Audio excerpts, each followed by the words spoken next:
my mouth the meditations of all our hearts be acceptable to you, O Lord, Creator, Redeemer, and Sanctifier. Amen. Jesus asked his disciples, "Who do you say that I am?" And Peter answers that he is the Messiah. But soon Peter's in trouble because he cannot believe that the Messiah must suffer in such a terrible way. The question is still relevant for each of us today, and we need to search our hearts for our own answer. Here's a place to start. A 2019 survey of over 1,200 Australians asked people whether they thought Jesus was a real person or simply a myth. About 50% said they thought Jesus actually lived. About 22.5% thought he was a myth or fictional character, and about 20.5% said that they didn't know. Believing Jesus was a real person is certainly a start, but his continuing questioning tells us it is just the start of an amazing journey. In asking this question about who Jesus is, I discovered that there has been, over the last few years, a movement attempting to deny the existence of Jesus. Now, I had assumed that most mainstream historians, let alone biblical scholars, would have long accepted that Jesus was an historical person. Certainly the evidence outside the New Testament is scanty, and that gives those who dismiss the Gospels because they were written by Jesus' fans ammunition to deny him. But on those grounds you can question the existence of many ancient figures, for example Alexander the Great. Well, I know these arguments aren't new, so I was surprised that they seem to have gained some traction, at least among some groups. Put simply, this argument goes like this. The story of Jesus as a descending, teaching, dying and rising God has similarities to the dying and rising gods of other ancient religions and their heroes, such as Osiris and others. Osiris and other central figures of these religions are thought not to exist, therefore Jesus does not exist. For me, the thing that is different now than when I first heard these arguments over 30 years ago in theological college is that there seems to be a much broader market for this thinking today. The assumption then would have been, well, yes, there may have been similarities in the stories, but Jesus really did live. He really did heal people.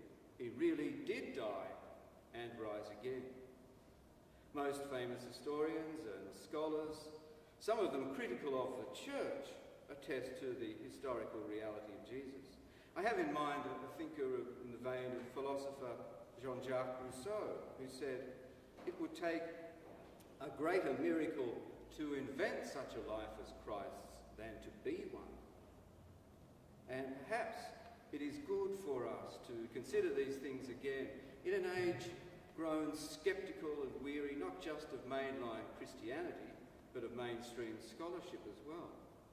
One video on the mythical nature of Jesus showed 1.6 million views. After seeing a couple of these debates, I still tend to agree with Rousseau, and more so though with Rowan Williams, who said, "The truth about the resurrection is that Jesus is still doing today what he's always done." While there may be some growing debate about whether Jesus was a real person, it's what his life means that has been the subject of hot and constant debate for almost 2,000 years.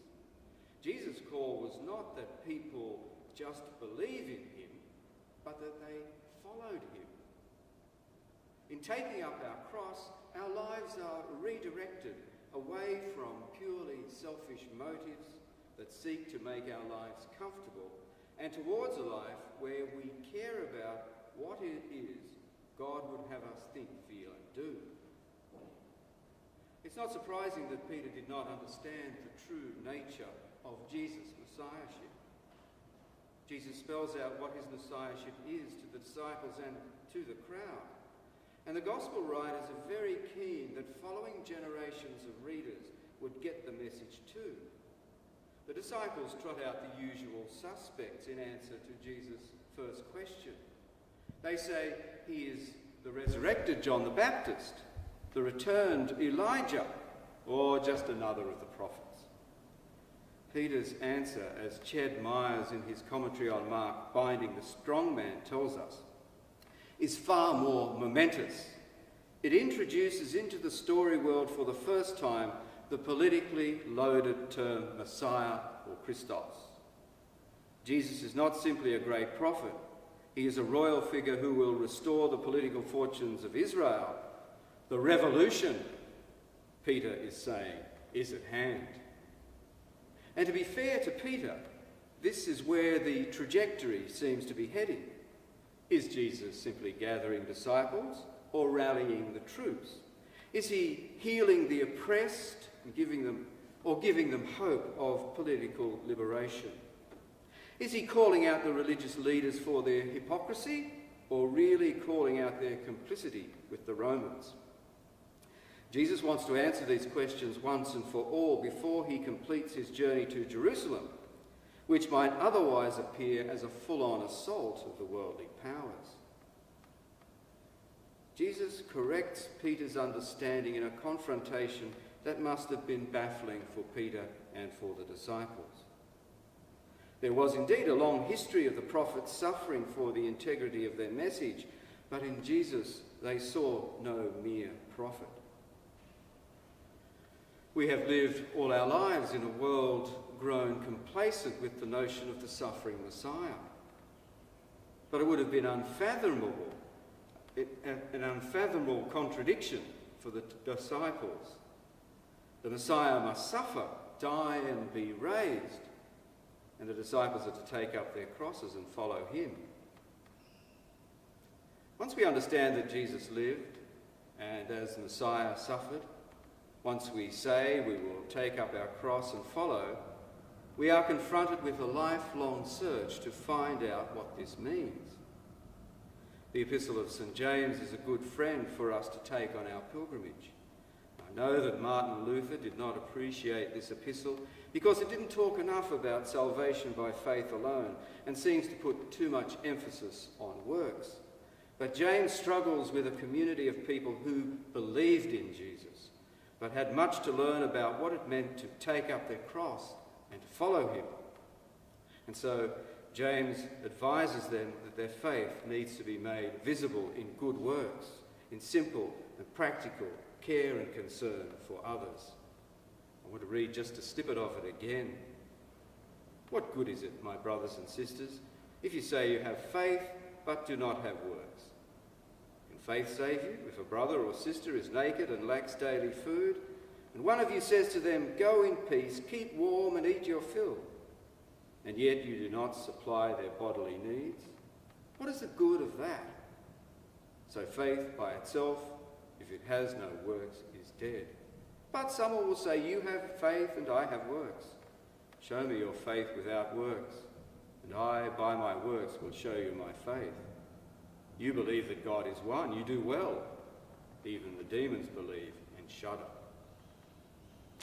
In his attempts to take up the cross, Ignatius Loyola, founder of the Jesuits, adopted a pattern of life of 3 phases that would eventually give us his celebrated exercises.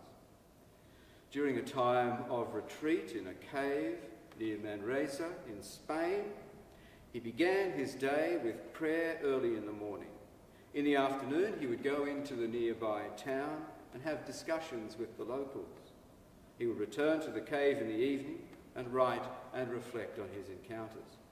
Now we notice there are several things missing in Loyola's pattern that normal people need to take account of, such as caring for friends and family, making a living, homeschooling, preparing meals, getting COVID-19 vaccinations, attending to all the business of modern life.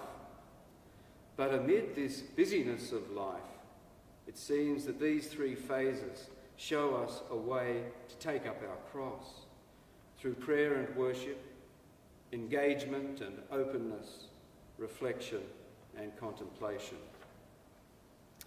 Such reflections may or may not lead to a monastery or even holy orders. We may be led to simpler but no less meaningful responses. I read recently of a young fellow who was preparing for his birthday party when he heard his friend's house burnt down. He asked his parents if all his birthday presents could be given to his friend.